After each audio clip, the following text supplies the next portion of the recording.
56 entrants in Class 1 took the start and headed off on the 608-mile race. Among this fleet is Katie Miller and Hannah Jenner, sailing the Blue Cube-sponsored Hot Sox, in which Katie raced in the O-Star. The pair nearly didn't make the start after Hot Sox suffered damage during shipment back from the O-Star finish. On Friday afternoon, we asked the girls how they were feeling.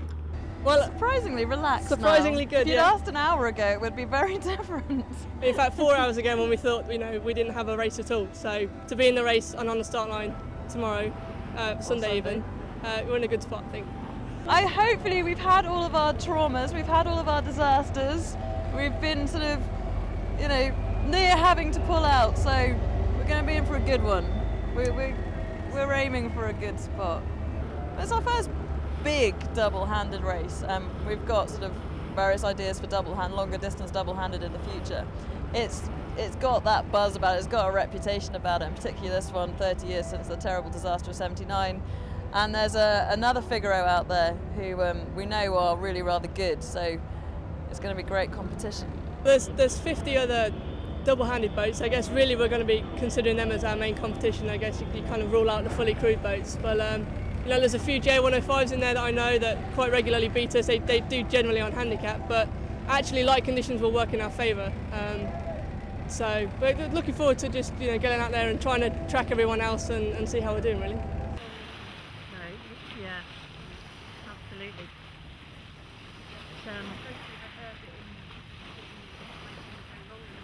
Class 0 had 58 entries. Among the contenders in this class are Piet Vroon's Kerr 46 Tonnerre de Breskens and John Shepherd's Fair Dues 7. One boat that could do with more wind than they had at the start is the ex-Challenge 72 yacht Polar Bear. We spoke with BBC presenter and environmentalist Paul Rose, who's racing on board, about the race. It's Decaf's old boat, and it's now owned by a father and son team, the Richardsons. And they use her, that's why the name change. And we know that the name change can be risky, but they changed it to Polar Bear because they bought her and used her to support polar expeditions and also science and field support, which is great. She's beautiful for it. She's built for the Southern Ocean. She's fine for the Arctic. And what happened is two northeastern business guys, Mark Stiles and Bill Holt, chartered her because they always had a dream of doing the Fastnet and raising money for charity. Now they know that I'm the ambassador and I head up the Oceans Appeal and all the Oceans projects for Earthwatch. So why not get a bunch of people who are keen amateur sailors who are desperate to do the Fastnet to get on board, pay up the money, and the money goes to Earthwatch and also St Martin's House Hospice. Okay. So it worked, and as they built teams around them, bearing in mind we've never sailed together before, so we're 16 very, very keen amateur sailors with two professional skippers, Mark and Bob, to help us along. And there was one crew place left, so we auctioned that on eBay, and a guy local to me in the Lake District actually, he got it, and he got it for $2,100, which is pretty good for the Fastnet on this boat, and upped it to over 3,000, so the charities got their money. And that's the story. It's just a simple story, two people with a dream, others like me who are mad keen to support it, and I'll do anything to raise awareness on the oceans, particularly via Earthwatch. And we're kind of living the dream and raising money for two simple charities. You can't go wrong. We're looking forward to, you should see us. Two professional skippers and 16 mad keen amateurs. And a beautiful boat. Have fun. It was great to see 19 Class 40 yachts on the start line for this Fastnet race. More affordable and accessible than their larger sisters, the Open 60s, they're taking off as a class and will be covering their first World Championship in a couple of weeks' time. Giovanni Soldini's Telecom Italia is probably favourite in this class, and they, along with the Chilean yacht Desafio Cabo de Hornos, made the best starts.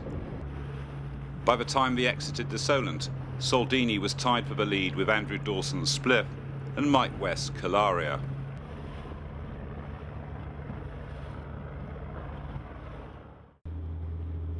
The Super Zero and Canting Keel Super Zero fleets were led off the start line by Mike Slade's 100-foot Fastnet record holder ICAP Leopard.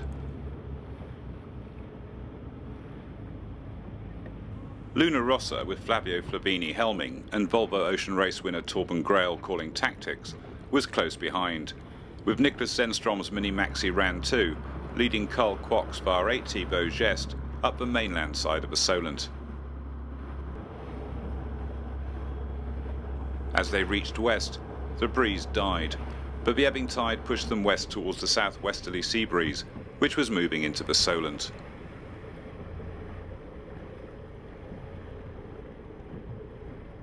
Three hours after the start, ICAP Leopard had already pulled ahead of all the IRC boats, with only the Open 60s ahead of her on the water. Beau Geste had moved ahead of Ran 2 and the STP 65's Luna Rossa and Rosebud. Only 2 multi-hulls entered the race, and they were the last to start. William Claxton's Dascat Trimaran Paradox was leading Joel Maladrell's Normani 34 Tancrede as they headed west down the Solent.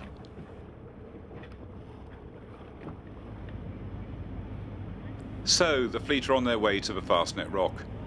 If the wind dies tonight, the majority of the fleet will struggle to round Portland Bill before the tide turns, and that could determine the outcome of the race. You can follow the race on Rourke's website, where the boats are being tracked with positions updated fairly frequently. As we went to press, Chernihiv 2 was leading on handicap, but there's a long way to go on this epic race, and no doubt there'll be much place changing before the finish in Plymouth.